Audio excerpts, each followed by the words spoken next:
One day, on my way to Damascus, armed as always with papers from the high priests authorizing my action, right in the middle of the day, a blaze of light outshining the sun, poured out of the sky on me and my companions.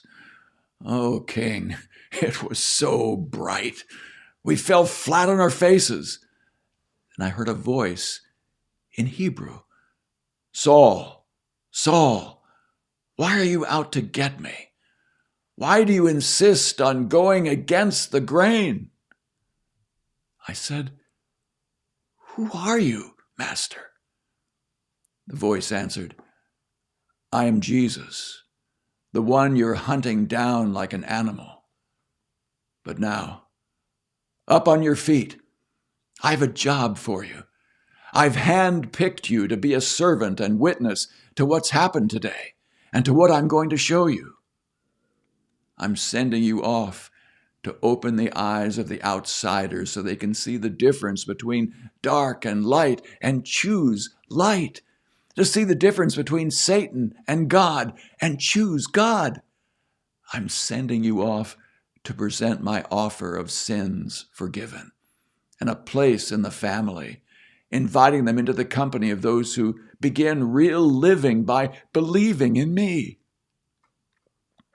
What could I do? What could I do, King Agrippa?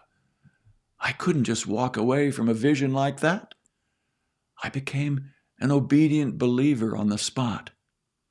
I started preaching this life change, this radical turn to God and everything it meant in everyday life, right there in Damascus, and went on to Jerusalem and the surrounding countryside, and from there to the whole world.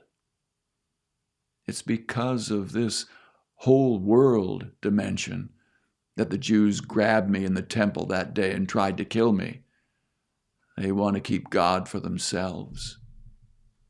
But God has stood by me just as he promised, and I'm standing here saying what I've been saying to anyone, whether king or child, anyone who will listen. And everything I'm saying is completely in line with what the prophets and Moses said would happen. 1, the Messiah must die. 2, raised from the dead, he would be the first rays of God's daylight shining on people far and near, people both godless and God-fearing. Oh, that was too much for Festus. He interrupted with a shout, Paul, you're crazy. You've read too many books, spent too much time staring off into space. Get a grip on yourself. Get back in the real world. But Paul stood his ground. With all respect, Festus, your honor, I'm not crazy. I'm both accurate and sane in what I've been saying. The king knows what I've been talking about. I'm sure that nothing of what I've said sounds crazy to him. He's known about it all for a long time. You must realize that this wasn't done behind the scenes.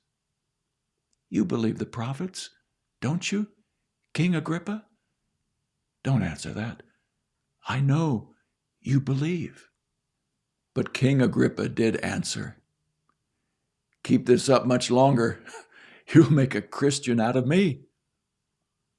Paul, still in chains, said, That's what I'm praying for. Whether now or later, and not only you, but everyone listening today, to become like me, except, of course, for this prison jewelry. The king and the governor, along with Bernice and their advisors, got up and went into the next room to talk over what they had heard.